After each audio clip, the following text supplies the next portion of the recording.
I'm here with Andre Dirrell, undefeated super middleweight contender, 18-0 with 13 knockouts, 2004 Olympic bronze medalist.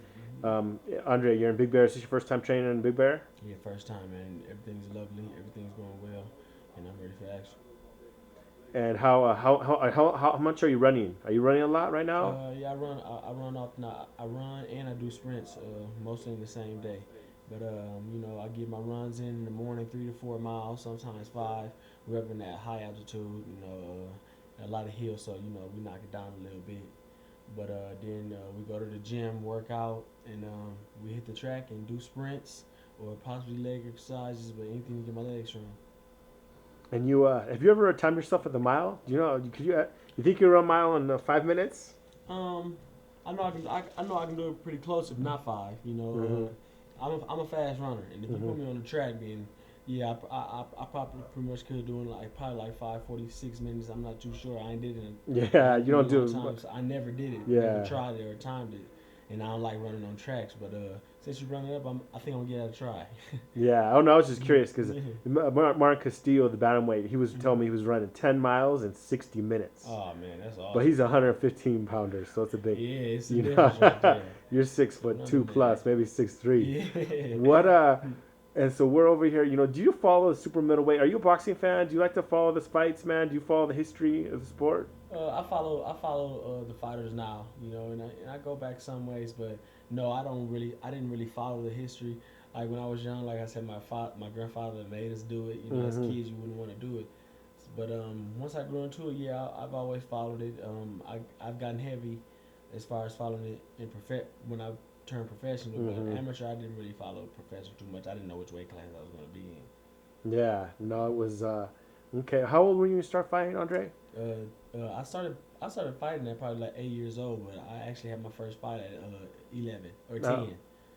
So did you and your brother always training together? It was kind of like a brotherly thing then. Yep, it was actually a family thing, and me and my brother was the last ones introduced to it before the youngest now, and we was the ones made as far as we did, but we followed my cousins, my big brother, and my uncle as well. And you grew up in Flint, Michigan.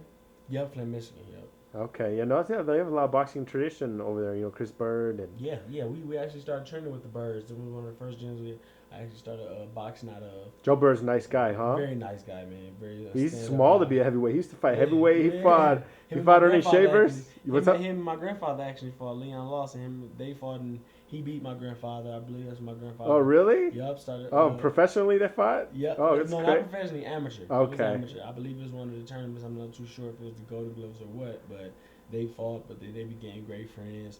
And I followed Chris Bird throughout his career. And Yeah, he's a nice like you Christian said, guy, man. Real yeah, Christian. yeah, they all are. They're all a good family. You know what I'm saying? We Yeah. always had great times with them. They always treat us well. We always treat them well. So it's been great. Now I'm gonna say some names in the super middleweight tournament. Just give me random thoughts, whatever you want to say. Okay. hmm Arthur Abraham. Solid fighter, great defense, and he's a straight up warrior. He fights with killer instincts, and he's a smart guy. So you have to be very careful to fight like that. Like I said, he's a warrior, and I believe in him. Do you feel like he is gonna be stronger at 168, or do you feel like he's gonna lose some power since he's moving up? I believe he'll be stronger. I've seen him. I measured him. I looked him up and down. He's already a strong guy. He has big arms. Like I said, solid defense. You have to have strong arms for a solid defense, not to break. And he's a strong puncher. So I believe he'll have no problem with the transition.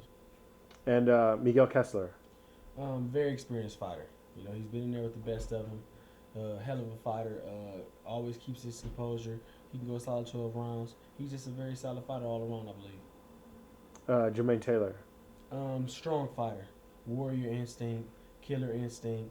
He's one of the guys you got to respect because he won't let loose if he has the stamina not to. Period. Yeah. So if he has the stamina, he's going to go with you a full 12. I believe he's going to come a lot stronger in this tournament. People can say he's going to do the same thing, but like I said, no one's going to come in with the same mentality. They're going to come in stronger for this tournament, and Jermaine is going to be one of the guys you really have to look out for. And then Andre Ward. Hell of a boxer. He comes in. He's very disciplined. He knows his game plan. He knows what he want to do each round, and he's strong for 12 rounds. You know, and he's careful for 12 rounds. A very strategic guy, and you have to be very careful for him. He's definitely a sleeper. And Carl Froch. Strong warrior instinct, killer instinct. You know, bottom line, man, the guy's a Yeah, warrior, man. I mean he's undefeated, Yeah. 25-0. Mm-hmm. You're fighting in his hometown in Mm-hmm. England. You gotta go across the pond to do it. Mm-hmm. But don't I feel like this is a great fight to start out the tournament with? Aren't you happy with your placement in the tournament so far? I believe I am. You know, me fighting for the WBC title first gives me enough motivation to know what I have to do in training camp. I believe I've done those. I stood up to the standards and the goals I've aimed for in camp, and I believe I'm ready. And me winning this fight, me getting in there and getting that belt will only encourage me more and push my mind more and give me more of a great mindset to keep winning and show the fans that I really do belong in this tournament. Yeah, no, this is a great. There was a great, pretty good super middleweight in the late '90s, Frank Lyles, and he had 7, 8 defenses, and he was probably making six figures, low six figures, Mm-hmm. but he never ascended into a superstar. And this is an opportunity. Five guys are probably going to come away, you know, maybe not champions, but one guy's going to come out a superstar. Is that what made all you guys take these and enter this tournament to become that superstar that's going to be a transcendent sports figure in world sports? Definitely. That's what I know I got in here for. And not only that, you're here to make history. This is new to the game. This brings something more exciting to the game. I just realized a week out of the fight that this is this is one of the best opportunities out there for boxing. Period, in any weight class. You know, so and how important this is. So I'm very blessed to be here. I want to make a name for myself. I believe a superstar will emerge, and it will change the whole. He will change the whole face of boxing and become the new face of boxing. Yeah, we need it. And I feel like, what do you think about its importance in terms of American boxers, particularly African American boxers? Mm-hmm. Because the Europeans has just been dominating. It seems Mhm. like the game a lot recently. Yeah. Or Manny Pacquiao.